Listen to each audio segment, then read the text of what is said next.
Right, good evening, everybody. Thanks for attending the meeting of the Governance Committee on Wednesday, 29th of September 2021. Thanks for turning that off, Colin. For those of you who don't know me, my name is Councillor Ian Watkinson and I'm the chair of this committee. Members of the committee are attending in person here at the Civic Centre. Also present with me are our officers who are required to support the meeting and our external auditors.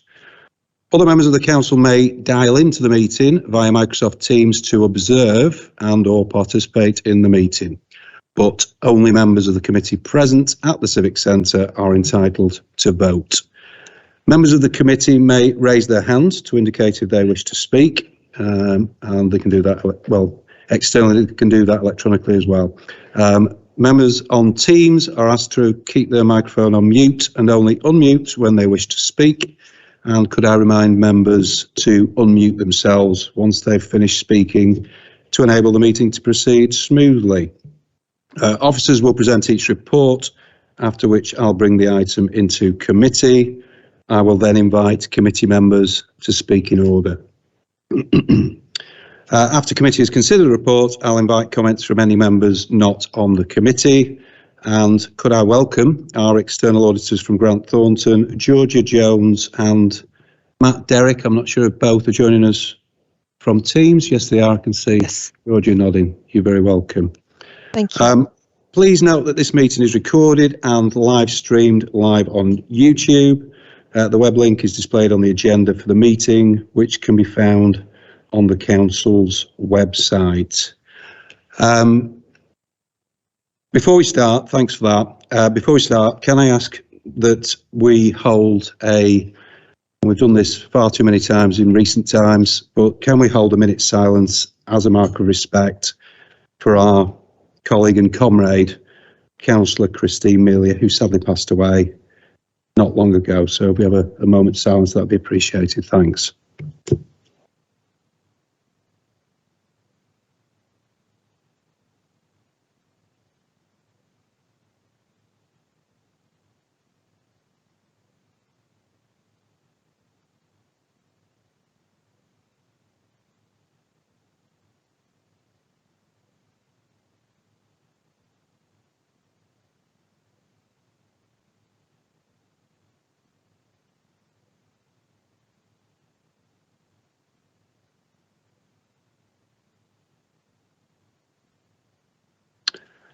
Thanks, everyone.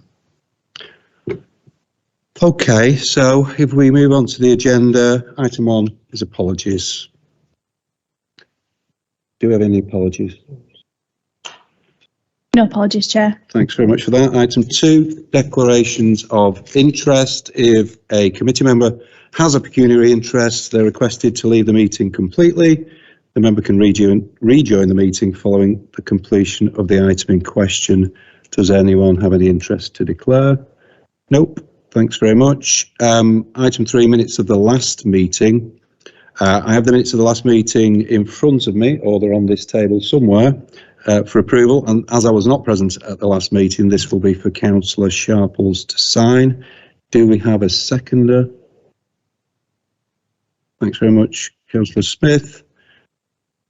And you can sign those minutes rather. That's that item dealt with.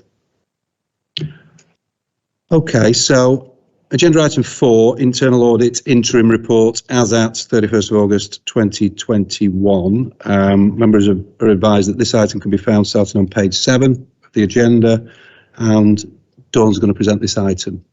Thanks, Dawn. Thank you, Chair.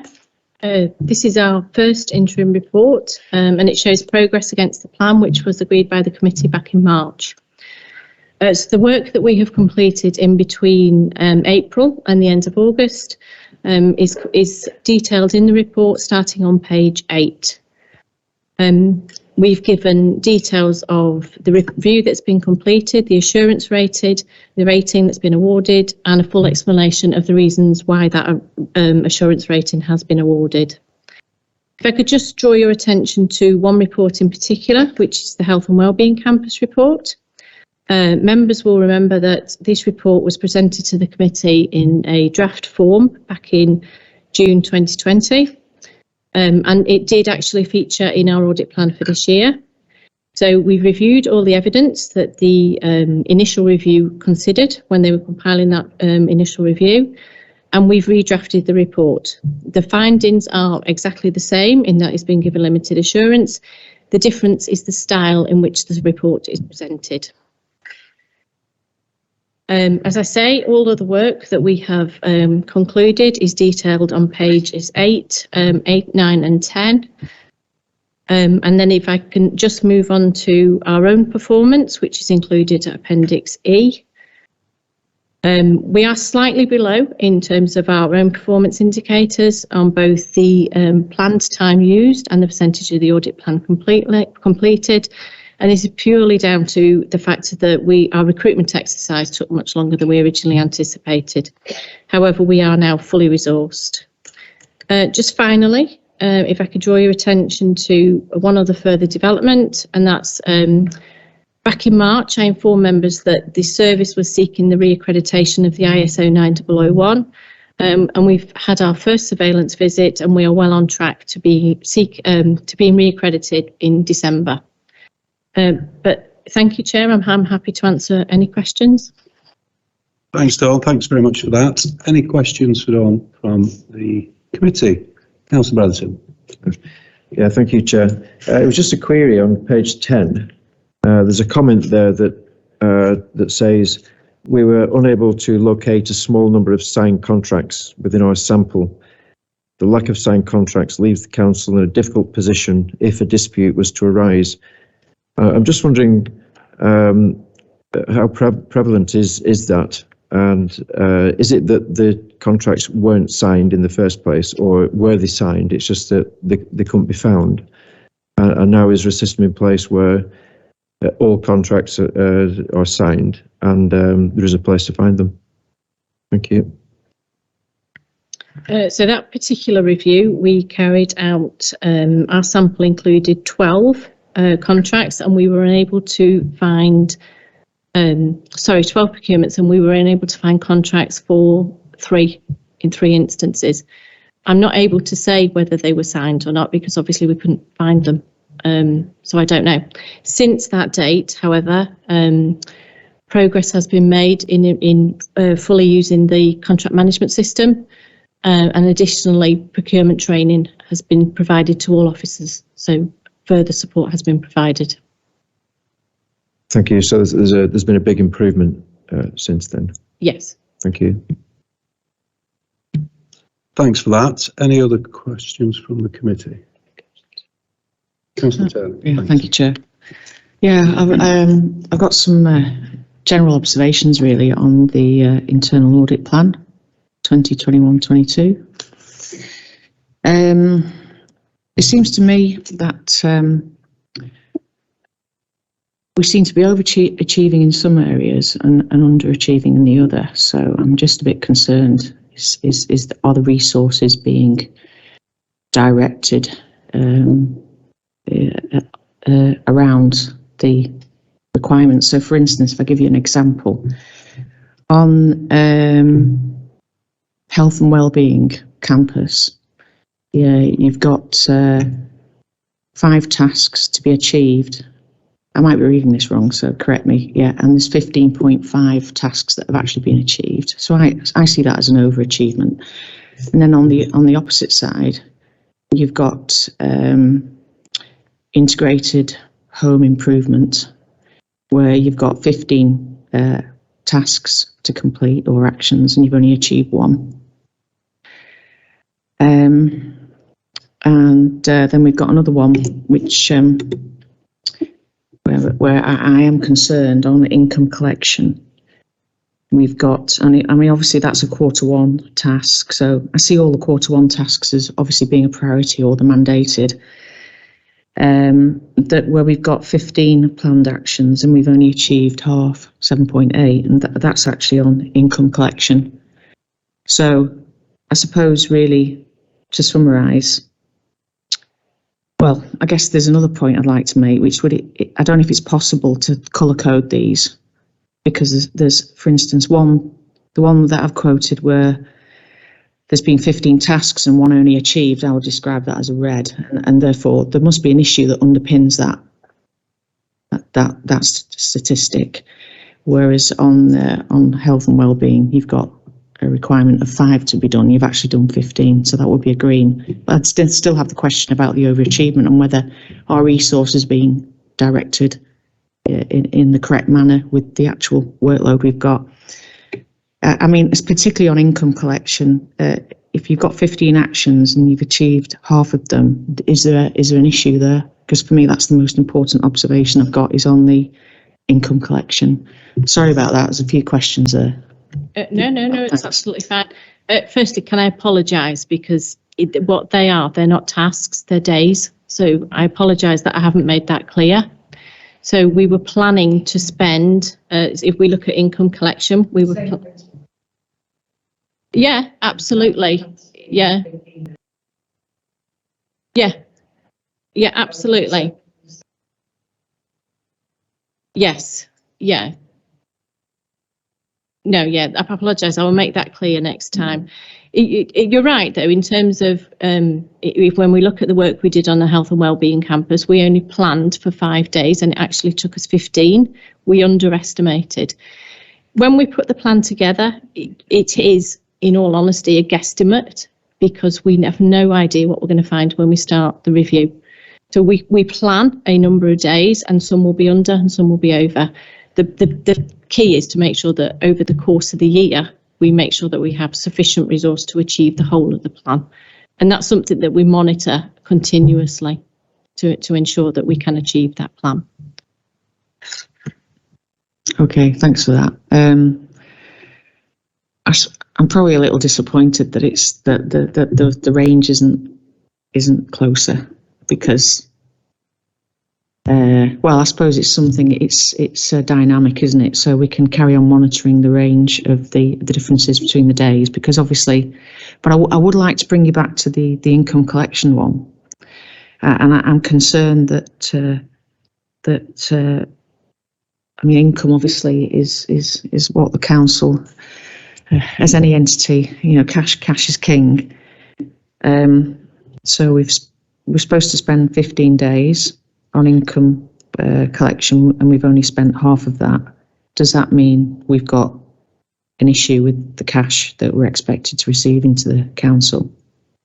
So no, this is a snapshot of the audit plan at a point in time. And at the end of August, particularly for income collection, that review was in progress. So at the end of August, of our planned 15 days, we'd spent 7.8 days.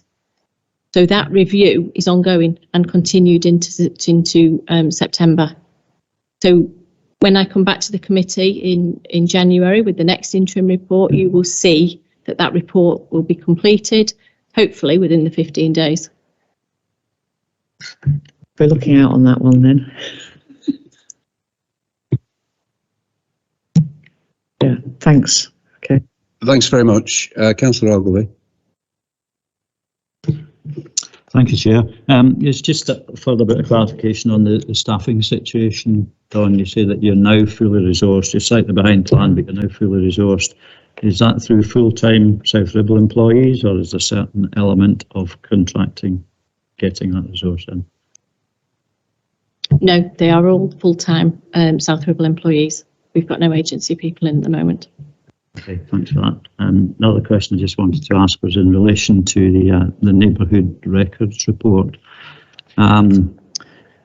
It's been unable to confirm the accuracy of the data since January 21, and an update, according to the report, will not happen in South Ribble until potentially June 2022. So that's a total of 18 months when the data is, shall we say, not fully understood or available. What potential impact has that got? Could it also apply to other service areas across the council? And basically, what needs to be done to resolve the situation? That's the end date in which you're talking about the implementation of April and June 2022 for the new system. But what is happening in the meantime, it's not It's not just being left until that time. Progress is already being made in order to identify all the assets and improve the record so that by the time we get to when the data migration period is ready, the records will be in such a state that that migration will be able to take place. So that work is actually ongoing at the moment. So it's not just we're just stopping and waiting, and the records are being left in the state that they're in. Actually, progress is being made at the moment with that. In terms of are there any other services, I'm not in a position to say until we did a review of those areas. Not that I'm aware of, but obviously I can't give you that assurance because I just don't have that information. Would it not be prudent to think about that? Somebody to think about that? This was actually a review that was requested by the director because he had actually concerns about the quality of the data within the system. So the director had identified that there was potentially an issue, and that's why the review was requested. We haven't received any other requests relating to record management. So nothing else is flagging up as being an area of concern.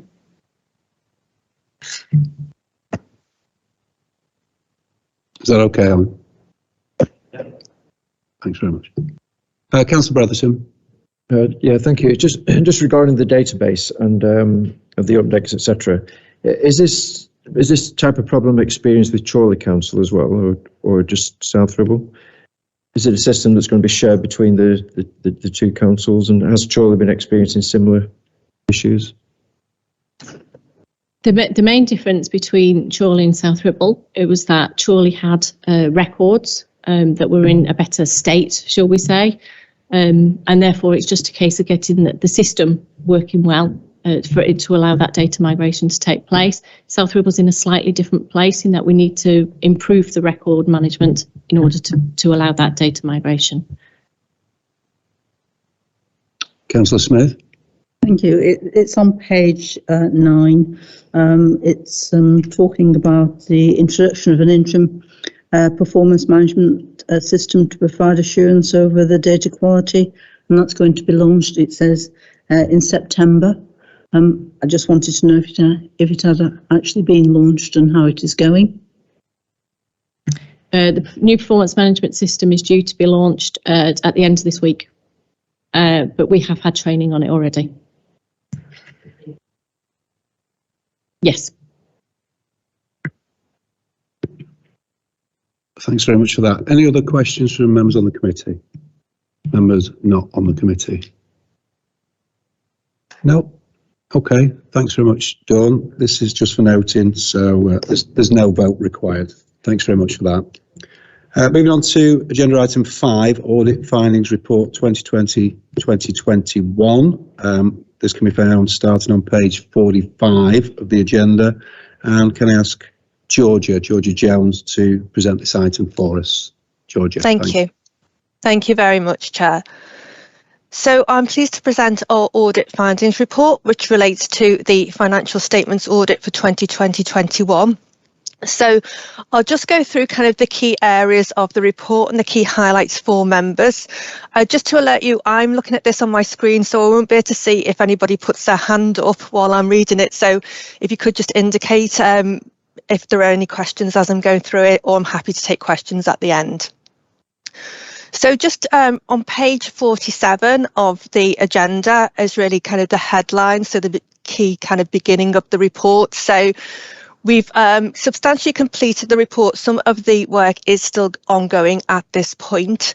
At the time of writing, we'd identified 3 adjustments to the financial statements, but since the time of writing, we have identified an additional adjustment, which you'll see on one of the supplementary agenda papers, which officers have set out in detail for members. And that's around depreciation, but I'll talk through that in a little bit more detail as I get to that area of the report. And then the following page just sets out at the time of writing the areas that we were still working on. So since writing, some of those areas have been kind of resolved, the information received and the work completed. So that's in terms of the exit packages, fees and charges, expenditure, and our queries around debtors. There is some information that we are still waiting for, including information from the valuer in terms of land and building valuations, and also assurances from the auditor of Lancashire Pension Fund as well, so that we can just finish off our procedures. And there is also a little bit of information outstanding from the council, which we're working with officers to resolve at the moment. The following page, page 49 of the agenda, just sets out the other areas of our work. So value for money, I'm sure members will recall that for 2021, the audit code has changed in terms of the requirements of the value for money work that we carry out. It is much more in depth. The National Audit Office have looked at the deadline around that, and they've set a deadline for the completion of that work and the reporting in the auditor's annual report of 3 months after the opinion is given on the financial statements. So that work is ongoing at the moment. We are working in depth with council officers and also our colleagues from our advisory section as well, to make sure that we've got a comprehensive report around value for money arrangements to bring back to yourselves in the near future. So just really the next kind of thing I'd draw your attention to is page 51, which sets out our materiality levels that we work to in terms of the audit. So they have changed since the planning stage, and that's purely because we do it as a percentage of expenditure in the accounts. So when we do the planning stage, it's on last year's expenditure because that's the most recent information we have. But when we get the draft accounts for 2021, we update that information and that calculation, and that's just set out there for your information. As I'm sure you recall from our audit plan, we identified a number of significant risks in relation to the audit. From page 52 onwards, we set out those risks and the work we have done around those risks in order to provide assurance to the council and to its members on the financial statements. So the testing is ongoing in some of these areas in terms of revenue recognition. So that's a mandatory risk to be considered under the auditing standards, but we are able to rebut it, and we're able to rebut that because unlike a commercial organisation, which has, many different streams potentially of income, we know that the council's key kind of income streams are council tax, business rates, grants, etc., which are not quite as high a risk. So we can rebut that risk from the auditing standards. That doesn't mean to say we don't do a lot of testing around revenue and income. We do, thoroughly test those areas. That is ongoing, but it's substantially complete, and we haven't found any kind of significant matters to report back to yourselves at this point. Management overrider controls is also a mandatory risk in terms of the auditing standards, and the key assurance we get around that is our journals testing and looking at kind of the key estimates in the accounts and the judgments made by officers when they pull those accounts together. Again, the work is just nearing completion. We are just waiting for a little bit more information around kind of the journals testing, but again, to date, we've not identified any significant matters to report back to yourselves. The following page, page 53, is around the valuation of land and buildings. So this is a key risk for us for a number of reasons. As you'll be aware, it's a very large number on the council's balance sheet in the accounts. But also it is an estimate, albeit one done by a qualified valuer. So there is in the auditing standards quite a lot of work that we need to do to get assurance around the basis and the assumptions that underlie that valuation. So we are, again, working through that at the moment. We are waiting for some information from the valuer, but we are liaising with them to make sure that we obtain the sufficient assurance that we need. Again, to date, no significant matters to report back to yourself. The only kind of, so I guess where this additional area that we found does come into kind of the valuation of land and buildings. So as I say, there is a supplementary paper on the agenda which explains it in quite sufficient detail, but it's really around the charging of depreciation and the timing of the charging of depreciation on land and buildings, and an error that we found in that timing which does impact on the statements and will need to be adjusted in the financial statements, which I understand officers are in the process of doing at the moment. On the following page is page 54, the valuation of pension fund net liability. Again, a really big number on the council's balance sheet, quite complex number in terms of the actuarial valuation that underlies that figure. So we do a lot of work around the assumptions that go into that figure that the actuary uses. So we have found a couple of different issues on that, and they are set out on that page. So there's one around the council did pay pension contributions up front for a number of years, 3 years, 3-year period, and that has been understated. So the council have only recently been informed of that. So that's to the tune of 236,000. So the council's currently in discussion with the pension fund around the settlement of that additional amount. But our understanding is that will actually impact on the 21-22 accounts rather than the 2021 accounts, which we're auditing at the moment. But we put that in to bring that to your attention. In terms of that payment in advance of contributions, the way it was originally accounted for in the accounts wasn't correct or in line with the requirements of the code, the SIPA code. But again, rather that has been adjusted and the accounts amended. So the updated accounts have corrected that issue. So we're satisfied now that that has been corrected and the accounting is correct. Then just a final issue there that we've highlighted is as the staff have been transferred back to the council from the Leisure Trust on the 1st of April, there is now a potential liability in relation to that share of the pension deficit for that those staff who have transferred back into the council, and that has been disclosed in the accounts as a non-adjusting post-balance sheet event. So that really means that it happened after the accounts date of the 31st of March, so it needs to be disclosed, but the accounts don't have to actually be adjusted for that potential liability. We also just confirmed that we are just waiting the assurance from the pension fund auditor for Lancashire Pension Fund as well to complete our work. Then the following page is just around expenditure recognition. Again, that just sets out the risk and the work that we've done around that, and again, no significant issues to report to yourselves at this time. There are kind of, as I've already mentioned, key judgments and estimates in the accounts around land and buildings and the pension fund liability, and we just go into a bit more detail on the following couple of pages around the underlying judgments and assumptions in those areas and our kind of work on those. And again, we are just concluding that work at the moment. On page 58, there's some more information around judgments and estimates around kind of the key larger estimates in the accounts. Again, in terms of that provision for NDR appeals, we've completed our work and we've not found any issues in terms of how that provision is calculated. And then in terms of grants, income and recognition, we've done quite a lot of work around that because you'll be aware the council has received additional grants around COVID funding, especially in 2021. So we've done some work around that and how they're accounted for. We just did find one grant that had been accounted for incorrectly in terms of the council's responsibilities around that. But again, that has been adjusted within the revised and updated financial statements. The next couple of pages are just really other things that were required to communicate with you. No kind of key issues coming out of any of those. And page 61 just sets out the basis of the going concern assumption, which the accounts are prepared upon. Then in terms of page 62, again, just some other information that we are required to report back on, and that's around your narrative report and annual governance statement, and that those are consistent with our knowledge and our findings of the audit, which we have nothing to report in those areas. Then again, just the following page is just really the other information, other areas that we do look at as part of the audit. And it just also kind of sets out that we won't certify the closure of the audit until we have completed our VFM work as well. So we'll come back with the VFM report, which is the auditor's annual report, and then we will certify the closure of the accounts and issue that certificate as well to the council.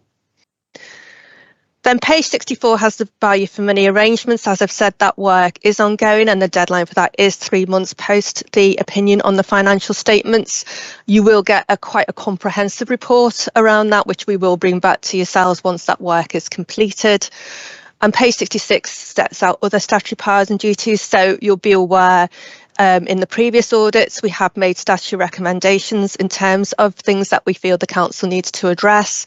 As part of our value for money work, we're looking at the actions the council has put in place to address those recommendations. And again, we will report back to you on that as part of that auditor's annual report. Then finally, in terms of the key part of the reports, we are obliged to reconfirm our independence from the council to you on an annual basis, and we do that on page 67. And on page 68, we just set out other work that we do for the council, again, so you can see that we've considered our independence in relation to that. The appendices just set it out in a bit more detail, those adjustments that I've talked through, and also kind of some misclassification or disclosure adjustments that have also been amended in the accounts and the audit fees. And then there's just really the draft of our audit opinion and also the letter of representation that we request from management for your information. And then just the final appendix is just, again, confirming that delayed VFM work. So I'm conscious there was quite a lot that I went through there, so I'm obviously happy to take any questions on any part of the report. Thanks very much, Georgia. So over to the committee for any of those questions or comments. Councillor Bretherton. Yeah, thank you, Chair. It's regarding page 52, management override of controls. There is a sentence there that says that it's one of the most significant assessed risks of material misstatement. And I'm just wondering, since the findings, has there been any improvements to prevent the override of controls, and what improvements have been made? That's the first question. If you don't mind, I'd like to ask another one. Mm-hmm. And it's regarding the value for money. It mentions on page 64 a revised approach to value for money. And it mentions the word economy, efficiency and effectiveness with regards to covering financial sustainability. So does that mean that the value for money is being changed to affect more on a financial basis? I didn't notice anywhere mentioned about social value. I'm just wondering if that's still included in the new value for money arrangements. Thank you. Thank you. So I'll take them in reverse order, if that's okay, and do the value for money question first. So the Code of Audit Practice is set by the National Audit Office, and there was a new code issued which came into practice on the 1st of April 2020, and that widens really the approach to value for money and what auditors look at. So it's a much wider scope, and it does cover various areas. So it covers financial sustainability, so that's all the kind of like the budgeting, the medium-term financial plan, the monitoring of it, you know, whether things are sustainable, what the assumptions that are underlie the finances of the council. There's governance, so there's again quite ranging, covers risk management, decision making, you know, quite again in quite a lot of detail. And then you've got economy, efficiency and effectiveness, and that's, you know, how really I guess the council works with its partners.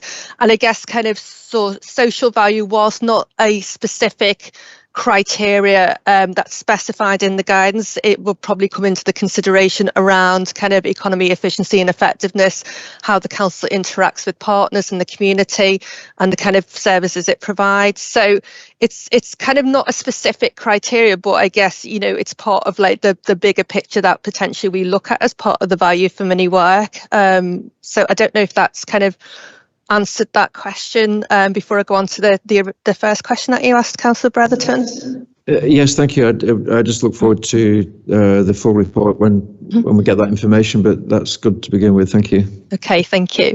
And then in terms of the management override of control, so that is, as I was saying, that is kind of a mandatory risk. So I guess there's kind of the key assurance really is around journals, the journals work we do. So as you'll know, journals are basically an accounting way of moving kind of transactions kind of from one part of the accounts to the other, or accounting for kind of the transactions that the council makes so that they kind of fit in the correct accounting place within the financial statements.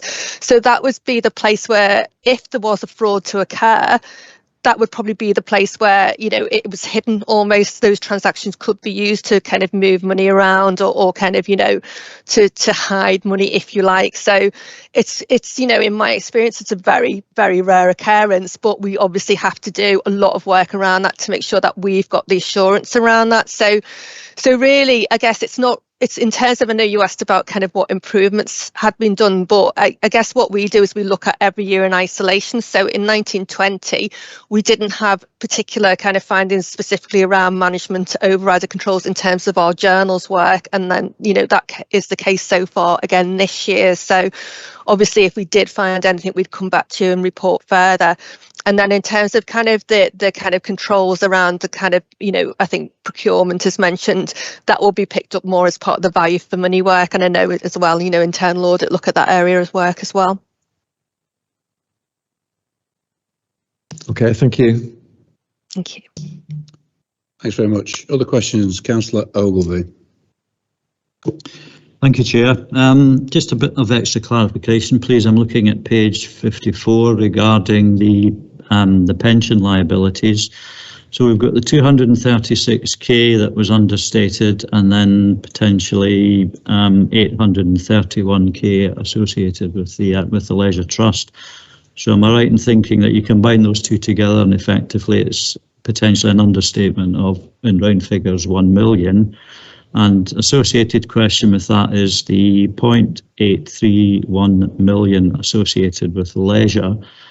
Does that appear as an annual liability against the provision of leisure services, or does it effectively get swallowed up into the council's overall pension liabilities? Okay, so in terms of the two separate issues, basically, so they are kind of completely separate. The kind of the 236 is an understatement of contribution, so it doesn't really impact on the actual overall liability for the council, because the liability is actually calculated on obviously the number of members in the pension scheme, the age of those members, when they're going to retire, what that potential liability is. It's just the contributions is just something that the council is going to now have to make up, but that won't impact on the liability is my understanding. And then the leisure centre liability, so that will be part of the council's liability going forward. As you'll know, the actuaries do a new kind of valuation every year, so they will take that into account in terms of those new staff who have, well, not new staff, but the staff who have transferred back to the council from the Leisure Trust. So when they do their calculation for 21-22, they will kind of wrap that all up in the liability calculation going forward, again, is my understanding.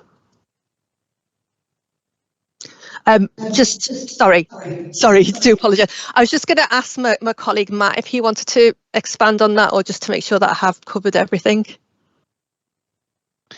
No, I think you did cover it there, Georgia. Yeah, the point I would add is just to make sure, yeah, they are two separate issues, and the 236k contributions, yeah, definitely does not have an impact on the liability on the pension scheme. It's just the difference between what the council expected to contribute to the pension fund and what they have to now based on the increases in pensionable pay. Thank you, Matt. Yeah, sorry, just one further piece of clarification on that. So the 831k associated with provision of leisure, that is just going to get swallowed up and will disappear effectively into the overall council's pension liability rather than appear as a direct annual cost for the provision of leisure. Yeah, so I think my understanding is that when the actuaries do the valuation going forward, those staff will now be part of the council staff and come into that calculation. So the kind of the 831 is a point in time as of now. So, you know, those kind of staff coming over and what that pension liability for those staff stands as now. But going forward, the actuaries will subsume that into their calculations, because those staff will now be council staff. So I suppose in theory it would make the liability bigger, of course, because you've got more staff to pay pensions for, but it will be all part of that liability, that one liability on the council's balance sheet is my understanding. Can I just ask Louise to just add a bit more information on that? So just by way of further information, when the Community Leisure Trust was set up back in 2005, the council then transferred a significant chunk of its existing pension liability over to the Community Leisure Trust, and during the course of the contract, the Leisure Trust was contributing to that deficit to reduce it, just as the council pays every year to reduce the deficit that has accrued on its pension scheme. The triennial valuation that's conducted every 3 years, not only is it conducted for the council, but it was conducted for the Leisure Trust, and employer contributions and the deficit contributions adjusted accordingly. At the cessation of the contract, those individuals came back to the council, and then whatever residue was left on the deficit will move back to the council. Obviously now there is the new South Ribble Leisure Limited that has been set up, and there is budget provision in there to continue to pay that deficit. So there has been provision made in the budget going forward on that. So I don't know whether that kind of helps to give a bit more further information about it. Yeah, no, thanks very much for that. Just one final point in the interest of accuracy. If we go to page 81, about the letter of representation, and it also applies when we come to the statement of accounts later on, is that it mentions that it was approved on the 28th of September. Of course, we're now here on the 29th of September, so just in the interest of accuracy, the findings report needs to be amended, and the statement of accounts will need to be amended, or the letter of representation will need to be amended accordingly. Thanks. Yep, thank you. And what we will do actually is we will issue an updated audit findings report once we've completed our work for circulation, and we'll make sure all of the dates coincide with the actual dates, things are signed as well. So we'll make sure that we've got an accurate audit findings report as a final version. Thanks very much for that. Any other questions? Councillor Smith. Thank you. It's regarding a statement on page 60 regarding the information that you have received. I understand that the audit has been done remotely because of COVID, and it says that you were experiencing difficulties in accessing certain information. It says here key information at certain times. I wonder if that has now been resolved and you are actually getting a proper flow of information that you require. Yes, absolutely. So just in terms of kind of the background to that, so when the audit started, my understanding is the council were having some upgrades to their IT systems at the same time, which is a bit of an unfortunate coincidence, really. So that caused some issues initially in terms of kind of access to the system and officers being able to get us the information initially that we required, but I can assure members that that was resolved and that information flow has been good, and we have been able to obtain all the information that we require for the audit, subject to the areas that I've been talking about throughout the report today. Thanks very much for that. Any other questions or comments, members of the committee? No? Members not on the committee? No, thanks very much. So thanks, Georgia. Thank you very much for that report. This item is just for noting, so no votes required. Thanks again.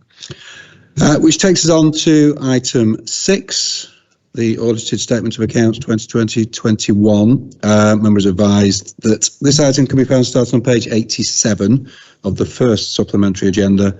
Further information has been submitted for consideration and approval by the committee. This can be found in supplementary 2.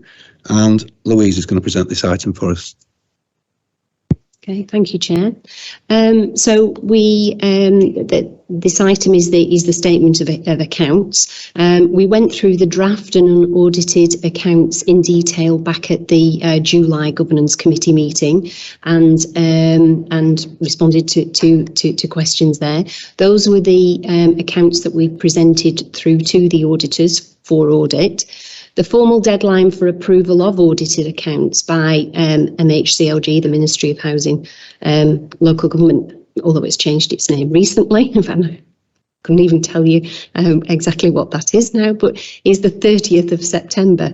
But like well over at least half of the authorities in the country, that deadline will be overshot as COVID has continued and resources have led to that. Since July, adjustments have been made as part of the further review that we have conducted ourselves and as part of the audit concluded by Grant Thornton, and those have just been summarised in the audit finding report that's been presented by Georgia. So tonight what we're seeking is committee's approval for the letter of representation, notwithstanding the date adjustment that needs to be reflected in there.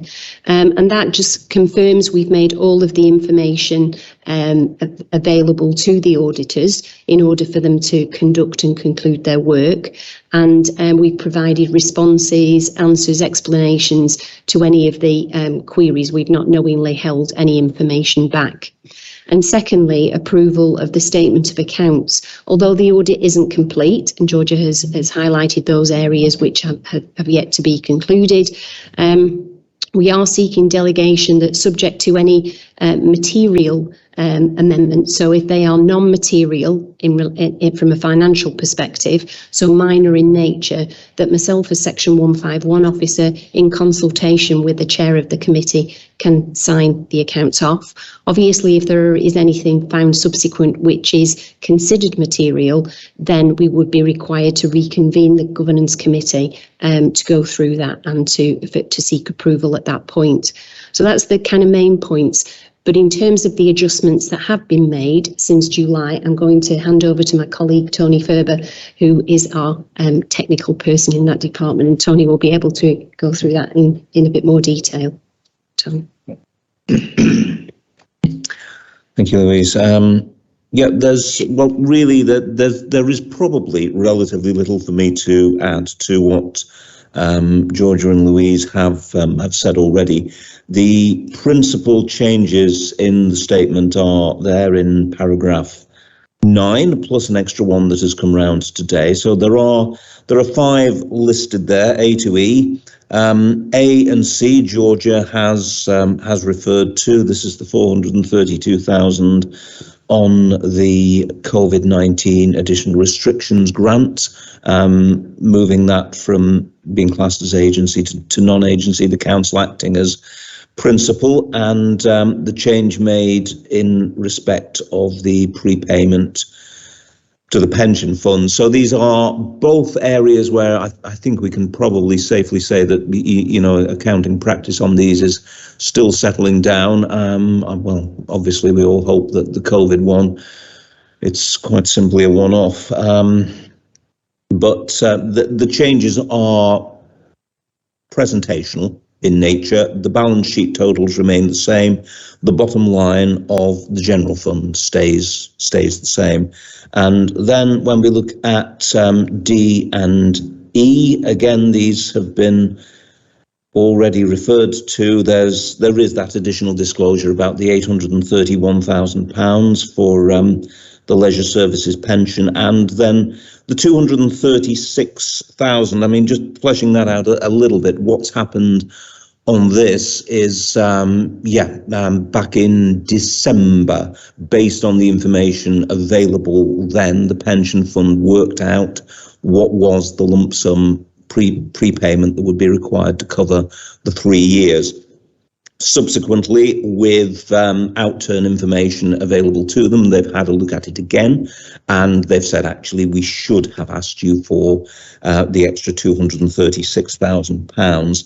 Now, that one does affect the outturn position. That it does change the bottom line, so there is a slight difference, the £236,000 difference in the level of general fund reserves compared to what it was at the time of the draft statement. That leaves us with item B, £189,000, which was quite simply on the wrong line in note 9. So we've moved it to the right line. And then there was one more that came around today, our £784,000 for depreciation. Now, the first thing for me to say is, my apologies that this has come to you as late as it did. Now, clearly, it is noted in the covering report to the accounts that the audit work was ongoing, and Georgia has again emphasised that. So sadly, it is something that can happen, and sadly, in this case, it has happened. One has come to light very, very late on.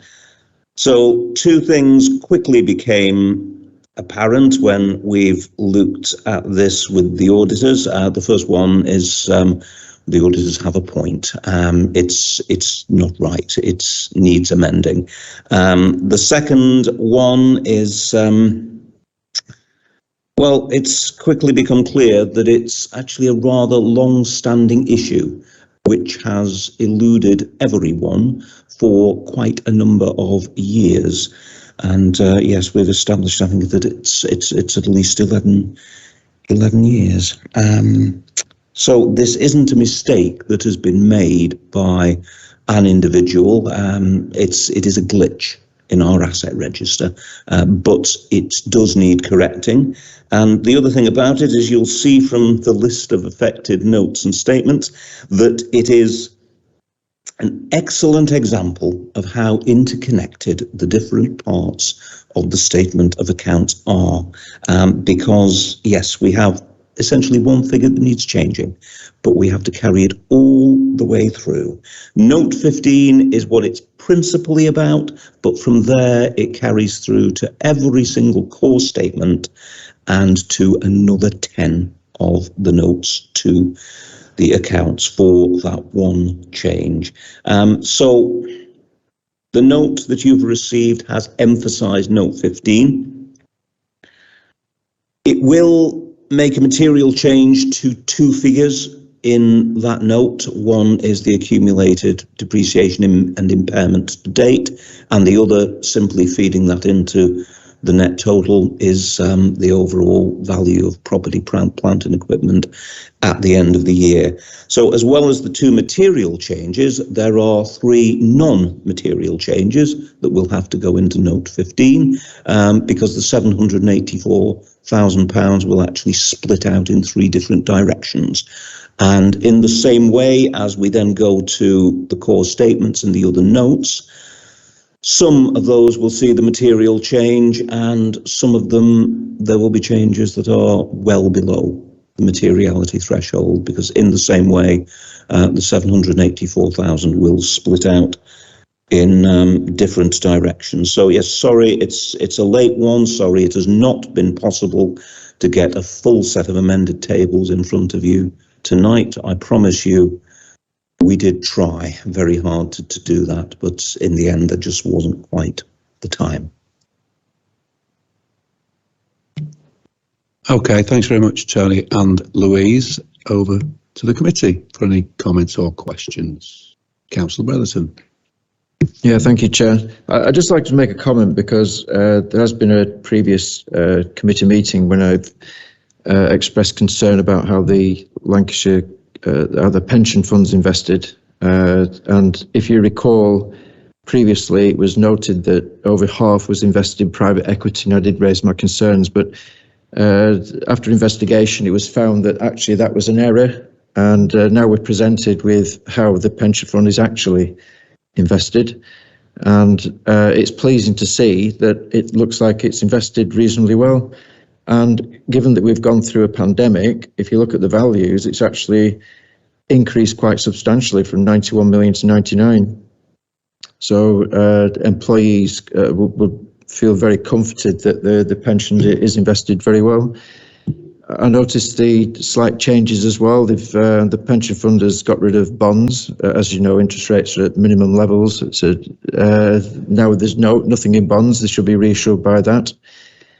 But I'd just like to point out that there's only 1% invested in the UK and 45% invested overseas.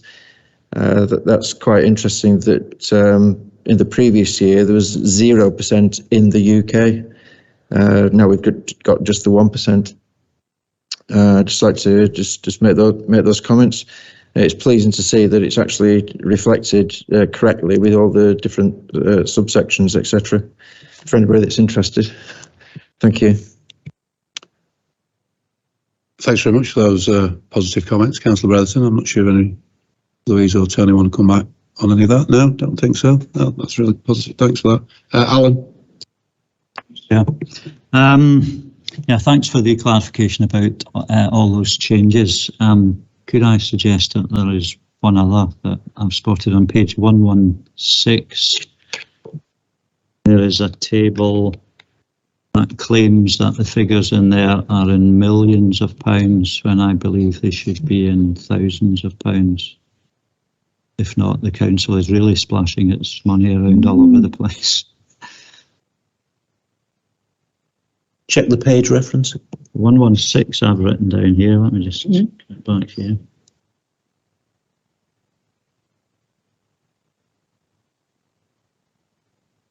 I think it's at the top where it says the outturn. Yeah, it's outturn, yeah. This is millions. Okay. So I had a question and now I've spun away from the pages because of trying to find the one that you asked about. It was page 196, and again it's just really clarification.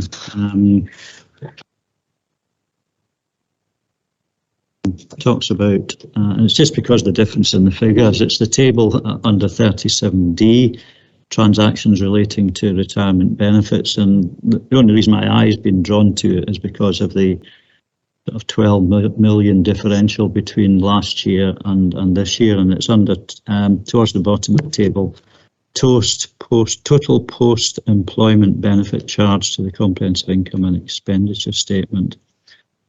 Previously it was 1 million in brackets and now it's 11.5 million without brackets, and just because it's such a big difference, I just wondered what on earth is that all about? What are they and why is it such a big differential from last year to this year?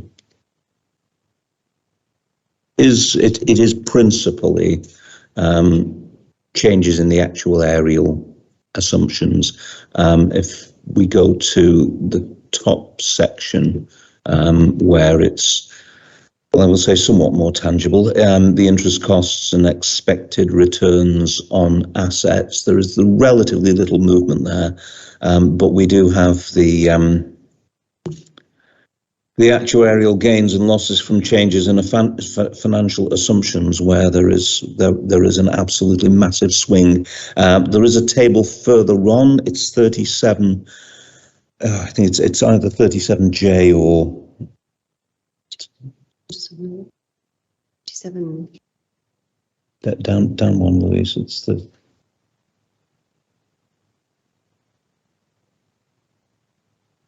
no, not 37J. Sorry. Oh, yeah. Oh, yeah. There we go. 37.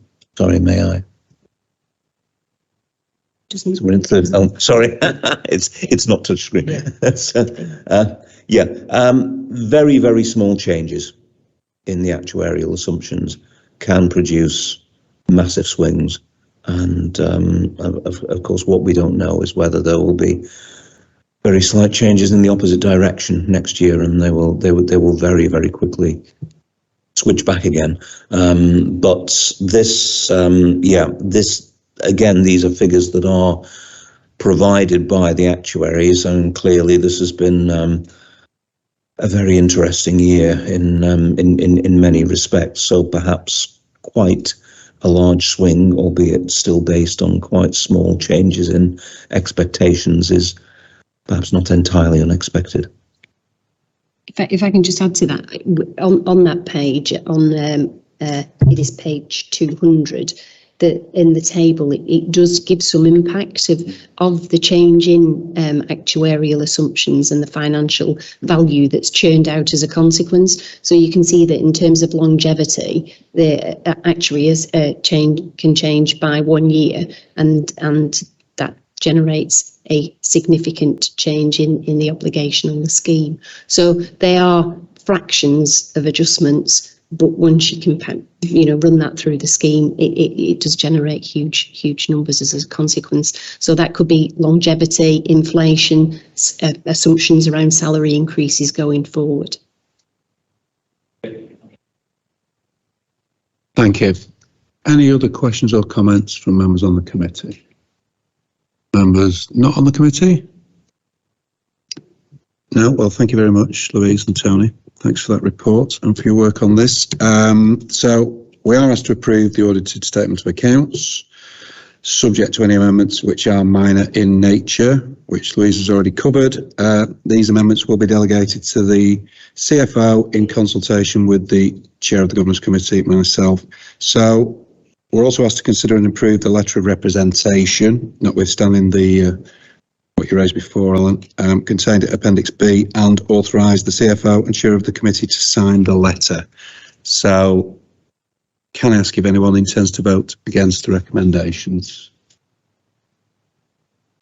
Ooh, steady, Alan. Voting again. I'm just looking for clarification. Do we need to record here that we are approving these without having seen the independent auditor's opinion, because it's not in the report that we're now approving? So it's just a question: how do we cover ourselves should something appear in the auditor's opinion that we are not entirely comfortable with?